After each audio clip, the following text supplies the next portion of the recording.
She was the face that could stop time.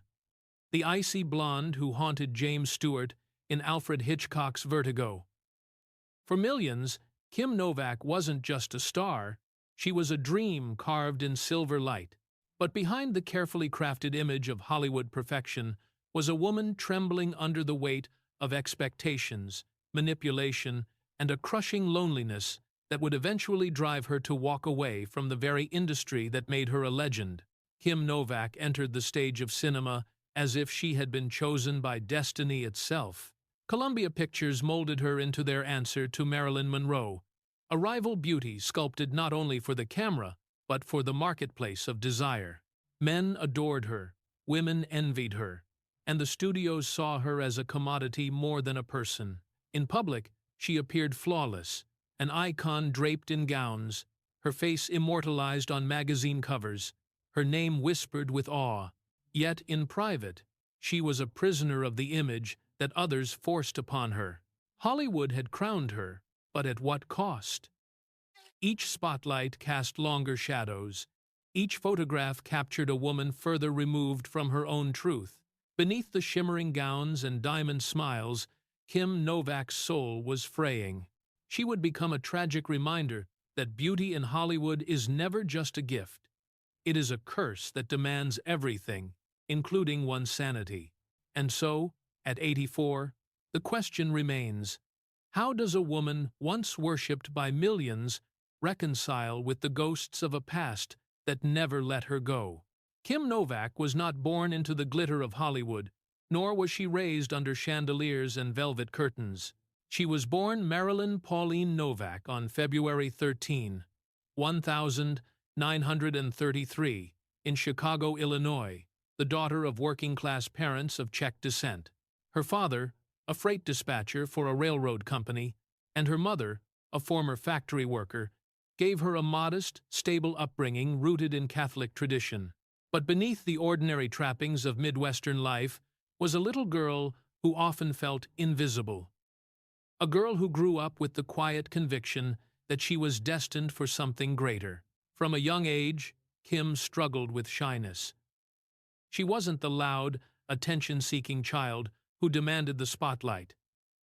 Instead, she observed, absorbed, and dreamed. She carried within her a vulnerability, a softness that would later translate into a screen presence so magnetic it could unsettle even the most seasoned actors. But in those early years, her self-consciousness often made her feel like an outsider. Teachers described her as beautiful, almost ethereal, yet withdrawn. She stood out, and yet seemed to retreat at the same time, a paradox that Hollywood would later exploit to perfection. She attended Farragut High School in Chicago, and then studied art at the School of the Art Institute of Chicago.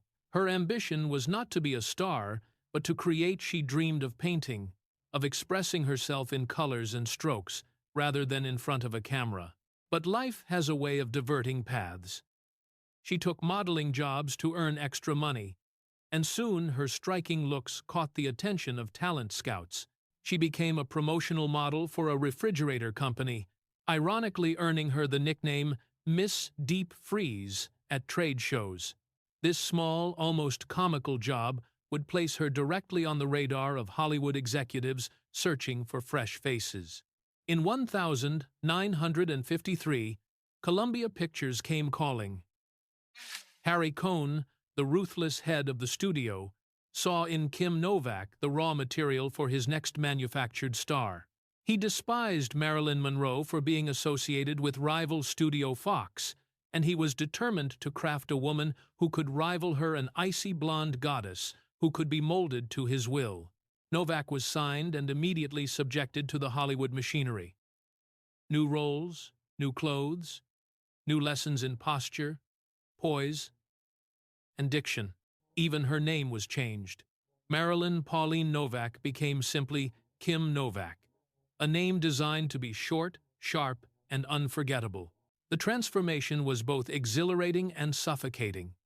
Kim had grown up in a world of simplicity, but now she was trapped in a studio system where every move was controlled, every smile rehearsed. Cohn and his team wanted perfection. her image tailored for billboards, magazines, and movie posters. To the outside world, it seemed like a fairy tale. A girl from Chicago plucked from obscurity and thrust into stardom. But to Kim, it was already the beginning of a slow erasure of her true self.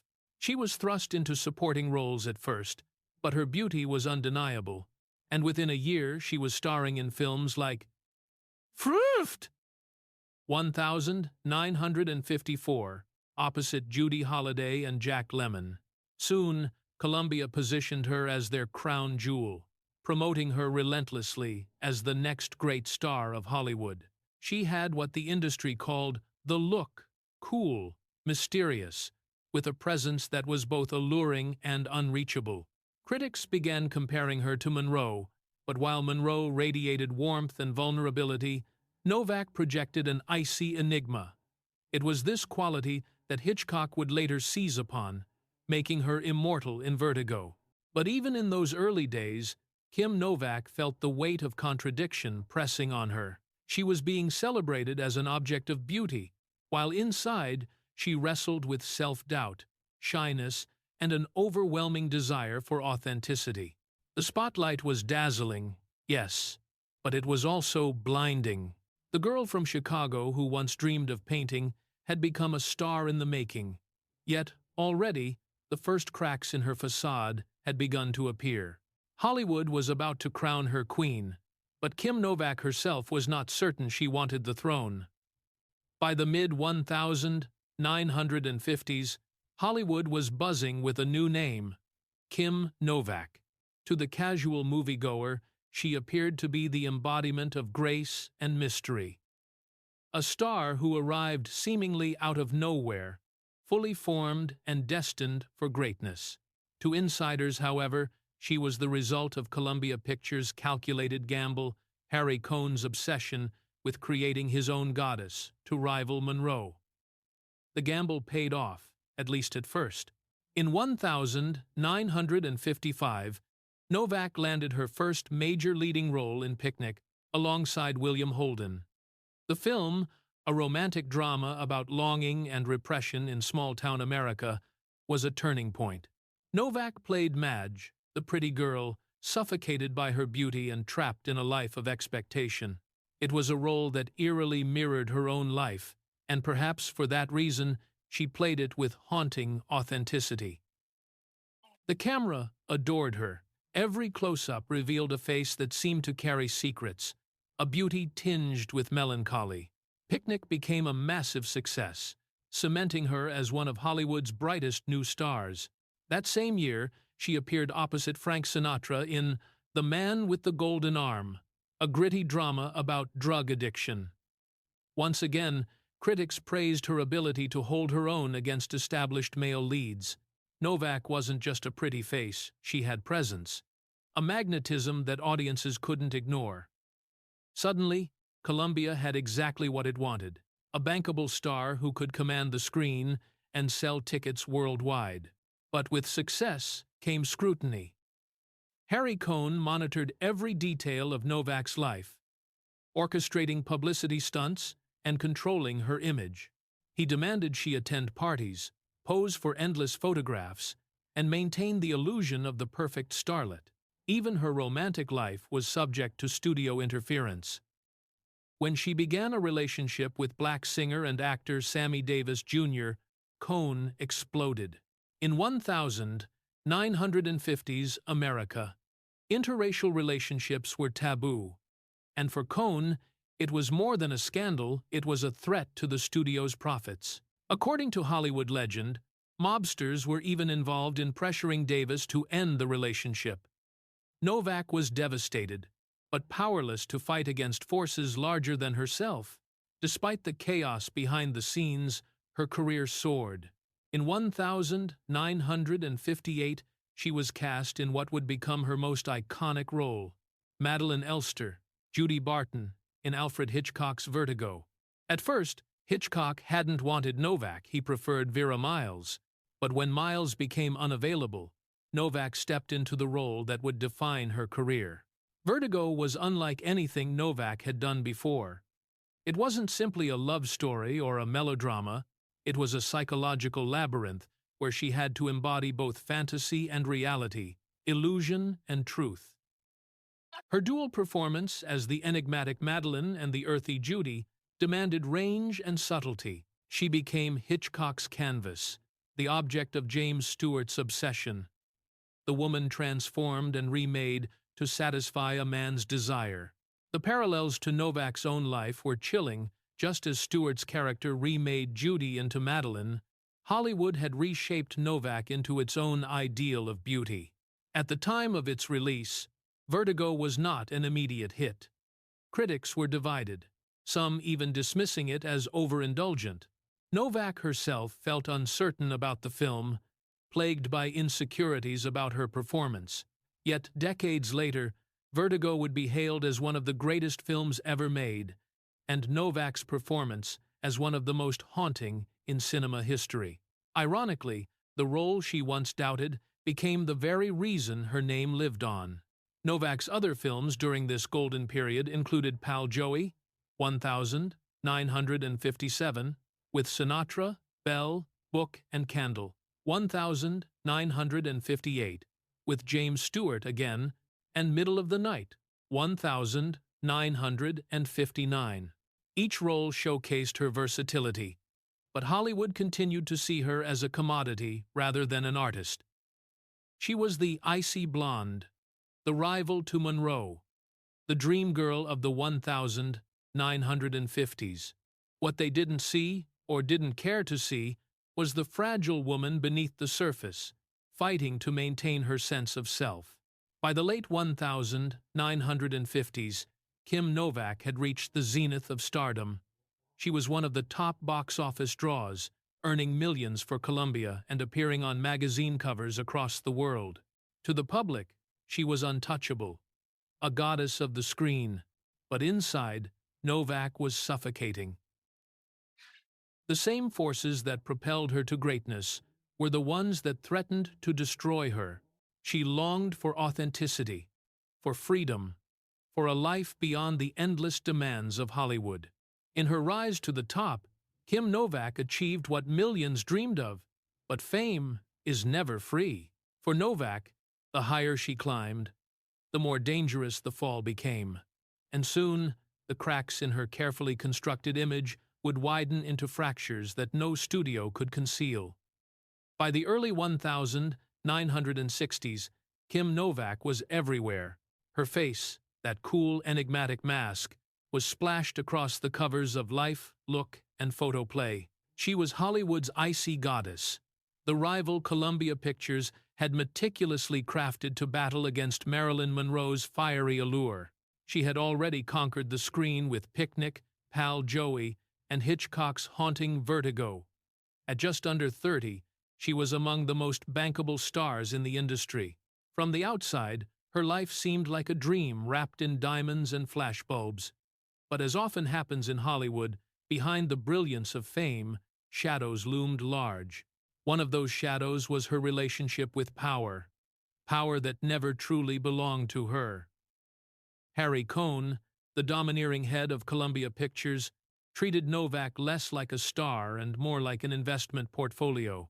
He dictated what she wore, who she dated, and even how she spoke in interviews. Novak once confessed that she often felt like a puppet on strings, dancing to the tune of studio executives while her own voice was silenced. When she dared to step out of line, the punishment was swift threats of suspension, smear campaigns, whispers to the press, designed to bring her back into submission. Then came the scandal that nearly destroyed her career, her relationship with Sammy Davis Jr. In a time when interracial romance was considered a scandalous taboo, their love affair set Hollywood on fire. Novak was in love, but Columbia was furious. According to industry lore, mobsters connected to the studio intervened, and Davis was threatened until he stepped away from her. The heartbreak for Kim was devastating. It wasn't just the loss of a relationship, it was the brutal reminder that her personal life was never truly her own. The pressure began to crack her carefully cultivated exterior. Behind the glamour, Novak was plagued by anxiety and self-doubt. She suffered panic attacks before premieres, felt overwhelmed by expectations, and turned to solitude as her only refuge. The same industry that worshipped her on screen dismissed her pain off it. Depression, at that time, was whispered about as weakness. Stars weren't allowed to be fragile. They were supposed to shine endlessly, like constellations fixed in the heavens. Still, Novak pressed on. She starred in Middle of the Night 1959, a daring May-December romance with Frederick March, and in Of Human Bondage 1964, a remake that critics savaged. The criticism cut deep. For a woman already battling insecurities, the harsh words felt like knives. Novak began to withdraw, her once unstoppable career losing momentum. She became wary of Hollywood's cruel cycle. Build them up, worship them, and then watch with satisfaction as they fall. There was another layer to her torment: identity. Novak had never truly embraced being Kim Novak. That name, that image, belonged to Columbia. She was still Marilyn Pauline, the shy girl from Chicago who once dreamed of painting. She felt like a stranger in her own skin, as though she had been sculpted into a figure so alien that even her reflection was unfamiliar. In interviews, she admitted she often felt out of place in Hollywood, as if she had stumbled into a world that was never meant for her. As the 1960s wore on, Novak's career began to decline. New stars emerged, the studio system began to crumble, and audiences moved on to fresh faces. Hollywood, ever fickle, had no use for a goddess once her shine faded. Novak retreated, appearing in fewer films, often described by the press as temperamental or difficult. In reality, she was a woman desperately trying to hold on to herself while an industry tried to erase her humanity. At the peak of her fame, Kim Novak had everything: beauty, fame, money, and adoration. And yet, she had nothing. No freedom, no peace of mind, and no sense of self. Her tragedy was not just that she was broken by the Hollywood machine. It was that she was broken while millions watched, unaware that behind the cool gaze of her iconic roles lay a woman who was slowly unraveling. The spotlight that once crowned her had become a searchlight, exposing not just her fame, but her fragility. And the shadows it cast would follow her for the rest of her life. By the mid-1960s, the once unstoppable Kim Novak was fading from the top of Hollywood's pyramid. New stars were taking center stage: Audrey Hepburn's elegance, Elizabeth Taylor's fire, Julie Christie's youth. Hollywood, as it always did, moved on without looking back. For Novak, who had spent a decade fighting for control of her own identity, the change was both a relief and a curse. The relentless spotlight dimmed, but with it went the validation, the adoration, the proof that all her sacrifices had meant something. Her decline wasn't caused by scandal in the traditional Hollywood sense.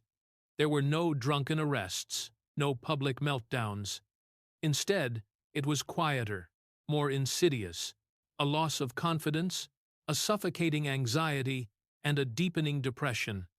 After years of being treated like a commodity, Novak simply didn't have the strength or the desire to play the game anymore. The image of Kim Novak, Columbia's goddess, no longer belonged to her, and she couldn't keep wearing the mask. One of the most painful blows came with the 1964 remake of Human Bondage. Critics tore her performance apart, calling it flat and unconvincing. For a woman already plagued by insecurities, the reviews were devastating. She began to believe the cruel words written about her, internalizing the narrative that she wasn't talented, that she had been nothing more than a studio's manufactured beauty. What audiences didn't see was the storm raging inside: panic attacks before filming, nights spent in tears, and an overwhelming sense of failure despite all she had achieved. By the late 1960s, Novak had effectively stepped away from Hollywood. She made sporadic appearances in films The Legend of Lila Clare, 1968, a satire that ironically mirrored her own life as a star manipulated and destroyed by the industry. The film flopped, and critics sharpened their knives once more. Each failure pushed her further into retreat, further from the world that had both made and broken her. Behind the retreat was something darker, a battle with mental illness that Novak kept hidden for years. She later admitted to suffering from bipolar disorder, though at the time it went undiagnosed. Instead of treatment, she endured cycles of mania and depression in silence.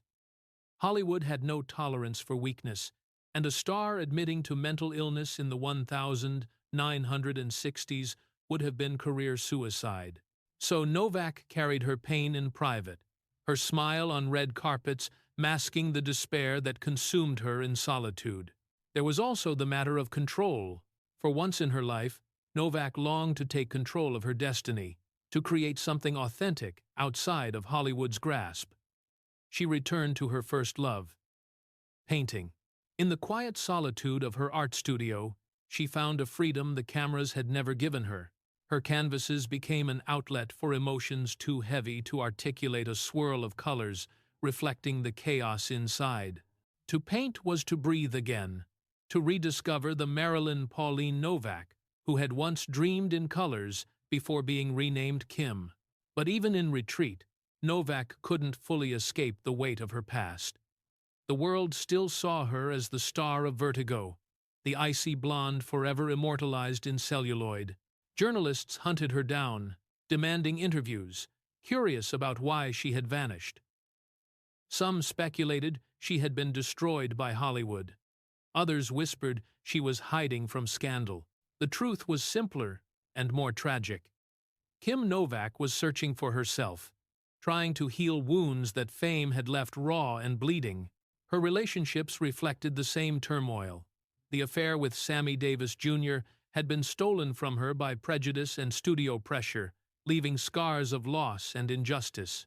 Later romances, including a brief marriage to actor Richard Johnson in 1965, fizzled under the strain of her need for freedom and her fear of vulnerability. She longed for love, but recoiled from the control and expectation that seemed to accompany it. It wasn't until later in life, when she met veterinarian Robert Malloy, that she finally found stability.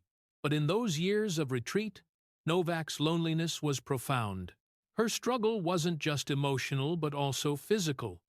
Novak was plagued by back injuries from horseback riding accidents and underwent multiple surgeries. The physical pain compounded her mental anguish, making daily life an uphill climb. For someone once worshipped as an untouchable goddess, the reality of fragility was crushing, and yet, in her darkest moments, Novak showed resilience. She began speaking, later in life, about her mental health battles. Breaking the silence that had trapped her for decades, she admitted to undergoing electroshock therapy treatments that left her shaken and terrified. She revealed the panic attacks, the nights she thought she couldn't go on. In those confessions, the world saw not a goddess, but a woman, vulnerable and real. What made Novak's fall so tragic wasn't that she vanished from Hollywood, but that she vanished because Hollywood never allowed her to be herself. The studio system had stolen her voice, her love, even her sense of self-worth. When she finally walked away, she wasn't escaping fame, she was escaping erasure. By the 1970s and 1980s, Novak lived far from the flashing bulbs of Hollywood, preferring the quiet of Oregon with her horses, her paints, and the man who finally gave her unconditional support. She appeared in a few projects, television films, guest appearances, but her career as a leading star was effectively over. To the public, she became a ghost of the golden era, a face remembered but rarely seen. To Novak herself, That obscurity was survival. And yet, even in retreat, she could never fully silence the haunting echo of what had been lost. She had been Hitchcock's muse, Columbia's jewel, America's icy blonde. But behind the legend was a woman who had been forced to sacrifice her sanity at the altar of stardom. Her story was not simply one of rise and fall. It was the story of a woman who dared to walk away before the machine consumed her entirely. Kim Novak's fall was not the spectacle Hollywood loved to exploit. It was quiet, dignified, and tragic in its own way. She didn't burn out in scandal, but she faded into shadows, carrying the weight of unspoken battles. She had been worshipped by millions, desired by men, envied by women, and yet, when the lights dimmed, she was left with the one thing Hollywood never prepared her for: herself. In her retreat, in her struggle with mental illness, Kim Novak embodied a truth that Hollywood has always tried to bury. That behind the myth of beauty lies a woman made of flesh and fear, longing not for adoration but for peace. By the time the 1970s arrived, Kim Novak was no longer the box office queen she had once been. Her name still carried weight. Her beauty still commanded attention. But she had chosen a life outside the golden cage of Hollywood. To the industry, she became a ghost, a reminder of an era when the studio system molded stars like clay and discarded them when the sculpture no longer gleamed. To Novak herself, retreating from the spotlight was not weakness, but survival. She left Los Angeles behind for the quiet expanses of the Pacific Northwest. Far from the paparazzi and endless demands of Hollywood, Novak settled into a slower rhythm of life. Horses became her companions, painting her refuge, and the wide, open skies her sanctuary. For the first time since her teenage years in Chicago, she felt she could breathe. But peace does not erase memory. Hollywood haunted her, not through flashing bulbs, but in the whispers of self-doubt that never entirely left her. In 1976, she married Dr. Robert Malloy, a veterinarian whose grounded presence brought her stability she had never known. With him, Novak built a life rooted in nature and authenticity. While Hollywood had demanded perfection, Malloy offered acceptance. Their marriage lasted decades, a rare stability in the stormy lives of movie stars. To Novak, this was her redemption. Not an Oscar, not another film, but the simple act of being loved as Marilyn Pauline. Not just Kim. Yet, even in her sanctuary, she could not entirely escape the ghosts of the screen. Every so often, directors and producers would approach her with offers to return. She appeared occasionally in television projects, such as The Third Girl from the Left, 1973, and Falcon Crest, 1986. Each return, though brief, was a reminder of the power she still carried, the magnetism that had never left her. But with each appearance came the same realization: Hollywood no longer defined her, and she no longer wished to belong to it. Her absence only deepened the mystery surrounding her. Fans wondered why she had walked away, why she had seemingly abandoned a career that others would have died for. In truth, Novak had not abandoned acting. Acting had abandoned her. The system that once adored her had never given her the space to be human. The roles dwindled, the industry evolved, and Novak chose to live rather than perform. But for many, her disappearance became part of her legend. The goddess who turned her back on Olympus. As the years passed, Novak confronted another trial, the cruel gaze of time. For a woman worshipped for her beauty, aging was not simply a natural process but a battleground. Hollywood had sold her image as eternal, flawless, beyond decay. But time, indifferent to fame, carved its lines across her face, stole the glow of youth, and replaced it with something rawer, truer. When Novak appeared at public events in the 2000s, the media pounced. Headlines speculated about plastic surgery, mocked her appearance, and compared her mercilessly to her younger self. For Novak, the ridicule was devastating. In interviews, she confessed to the pressure she had felt to undergo cosmetic procedures, not out of vanity, but out of fear. Fear of not living up to the frozen image that the world refused to let go of. In 2014, she made a rare public appearance at the Academy Awards. She walked onto the stage, radiant yet visibly nervous, and almost instantly, the internet erupted with cruelty. Social media mocked her voice, her face, her presence. Memes circulated. For days, Novak was once again the center of Hollywood's gaze, but not for her legacy. For her appearance. The woman who had once been Hitchcock's immortal muse was now reduced to a punchline. The backlash cut deeply.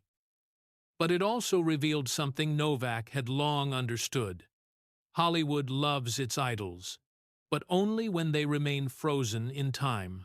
The world wanted Kim Novak as she had been in Vertigo, not as she was in her 80s. To survive, Novak had to remind herself that she was not a relic for others to consume, but a human being still worthy of dignity. In a brave and emotional open letter, she confronted the critics, admitting her vulnerabilities, her insecurities, and the immense pressure she had felt to maintain an image that was never truly hers.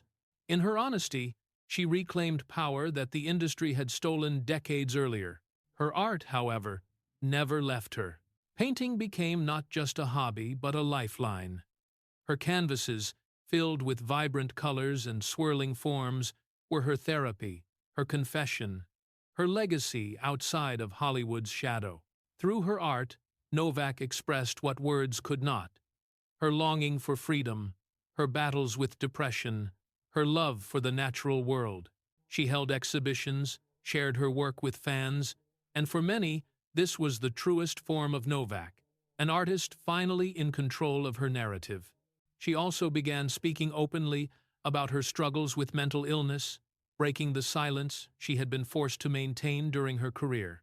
Novak admitted to suffering from bipolar disorder and surviving electroshock therapy that left her shaken for years. In doing so, she became an unexpected advocate, a voice of courage for others who had been silenced by stigma. Her vulnerability, once considered dangerous, became her strength, and yet, even in reflection, Novak never fully shed the ache of what could have been. She spoke candidly about regrets, the roles she never played, the opportunities stolen by studio control, the love affair with Sammy Davis Jr. that had been crushed by racism and power. These ghosts lingered, not to destroy her, but to remind her of the cost of survival. She had escaped Hollywood, yes, but not without scars. Today, Kim Novak is remembered as both a legend and an enigma. To some, she is forever Madeline in Vertigo, gliding through mist with an otherworldly aura. To others, she is the recluse who turned her back on fame, choosing obscurity over spectacle. But to herself, she is simply Marilyn Pauline Novak, the girl from Chicago who loved to paint, who once dreamed of a simple life, and who fought to exist beyond the illusions cast upon her. The price of survival was steep: the loss of a career, the theft of her youth, the enduring whispers of scandal and failure. But survival itself was a victory. Kim Novak did what so few in Hollywood have ever done.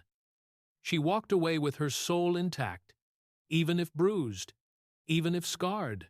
In the quiet of her Oregon home, surrounded by the rhythm of horses and the colors of her paintings, she found what no studio could manufacture: peace. Her later years were not a return to glory, but a return to humanity. And in that humanity lay the truest kind of triumph. Kim Novak's name is etched into the mythology of Hollywood, not just as a star of the silver screen, but as a symbol of everything both dazzling and destructive about fame. Unlike many of her contemporaries, her legacy is not measured solely in awards or an endless catalog of films. It is measured in her absence, her refusal to play by the rules of an industry that demanded her soul, and her insistence on vanishing when the world wanted her most. That choice, rare, defiant, and deeply human, became part of what made her unforgettable. When critics look back at Novak's career, one film always rises to the surface: Alfred Hitchcock's Vertigo. In the decades since its release, the film has been re-evaluated, climbing from initial mixed reviews to being declared by the British Film Institute in 2012 as the greatest film ever made. At the heart of its hypnotic power is Novak. Her dual performance as Madeleine Elster and Judy Barton is now considered one of the most haunting in cinema history. A masterclass in fragility, mystery, and psychological complexity. What Novak once doubted about her own abilities has become the cornerstone of her artistic immortality. But her impact stretches beyond that single masterpiece. In Picnic, 1955, she embodied the suffocated beauty of small-town America, a character who mirrored Novak's own struggles with identity. In Pal Joey, 1957, she held her ground opposite Frank Sinatra, proving she was not merely a prop to male stardom, but a force of her own. In Belle, Book and Candle, 1958, she added charm and wit to the archetype of the icy blonde, showing a softer side beneath the enigma. Each role added another layer to her mystique, cementing her as one of the defining actresses of her generation. Yet, Novak's legacy is also defined by what she did not do, by the career she turned her back on. At the peak of her fame, she could have pursued more roles, fought harder for longevity, chased after awards like her peers. Instead, she withdrew, choosing self-preservation over spectacle. In doing so, she became something rarer than a star. She became a mystery. In an industry obsessed with control, Kim Novak was the one who slipped away. That act alone has fueled decades of fascination, speculation, and reverence. Her cultural impact can be seen in the generations of women who followed, who recognized in Novak a silent rebellion against Hollywood's exploitation. She showed that beauty could be both a weapon and a prison, that success without freedom is a gilded cage. In interviews later in life, stars like Sharon Stone and Nicole Kidman cited Novak as an influence not just for her screen presence, but for her courage to step away. In an age when celebrity is often equated with constant visibility, Novak's decision to vanish has become radical, almost revolutionary. But with legacy come questions, lingering in the air like the unresolved notes of a symphony. What would have happened if Kim Novak had remained in Hollywood? Would she have joined the pantheon of actresses with shelves of Oscars and endless filmographies? Or would the relentless machine have consumed her entirely, leaving her another casualty of fame, remembered more for tragedy than talent? By walking away, she may have saved herself, but she also left behind the tantalizing mystery of what might have been. Her story is also inseparable from the broader narrative of women in Hollywood. Novak was a product of the studio system, a system that turned young women into brands, stripping them of identity to create marketable illusions. She was forced into roles, romances, and public personas that often clashed with her true self. Her relationship with Sammy Davis Jr. remains one of the starkest examples of Hollywood's and America's intolerance during the 1950s. For many, that stolen love is one of the great tragedies of her life, a reminder of how prejudice and power dictated even the most intimate choices of the stars. And yet, for all the pain, Novak's life is not defined solely by suffering. There is resilience in her story. By retreating to Oregon, by embracing painting, by building a quiet life with Robert Malloy, she demonstrated that survival itself is an act of triumph. Many of her peers who burned brightly in the 1950s and 1960s are remembered for their tragic ends. Marilyn Monroe's overdose, Judy Garland's decline, Rita Hayworth's battle with Alzheimer's. Novak avoided such a fate, not because she was stronger, but because she chose differently.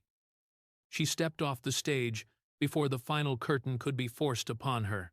Her later years also revealed a side of Novak that had been hidden for decades, her willingness to be vulnerable in public. When she faced ridicule after her 2014 Oscar appearance, she could have withdrawn into silence once more. Instead, she wrote openly about her struggles, about aging in a culture that worships youth, about the pressures of cosmetic surgery, and about the need for compassion. Her words resonated with women around the world who had faced the same cruel expectations. In those moments, Novak transcended her role as a star and became something more important, a human being willing to speak truth to the myth of perfection. Perhaps that is Kim Novak's greatest legacy, that she reminds us of the humanity behind the image.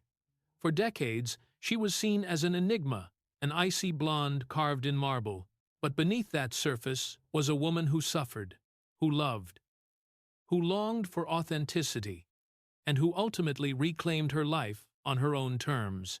Her films may be immortal, but her true gift is the reminder that behind every legend lies a person fighting unseen battles. And so, the unanswered questions remain. Did she find peace in her retreat, or does she still carry the weight of what Hollywood stole? Does she regret leaving, or did walking away save her? The truth, perhaps, lies somewhere in between. What is certain is that Kim Novak's story continues to fascinate because it is not simply about fame or beauty, it is about survival. At 84, she stood as a living paradox. Once a goddess of the screen, now a woman of the earth, tending to her horses and painting her visions. The world will forever remember her in black and white stills, in the misty dreamscapes of Hitchcock, in the radiant glow of Picnic. But those who look deeper will see something more. A woman who defied the industry that tried to own her. A woman who walked away before it destroyed her. In the end, Kim Novak's tragedy is not that she disappeared from Hollywood, but that Hollywood never allowed her to be fully seen while she was there. And her triumph is that, despite everything, she found a way to exist beyond the illusion. Her name lingers like a half-forgotten melody, haunting, beautiful, and unresolved.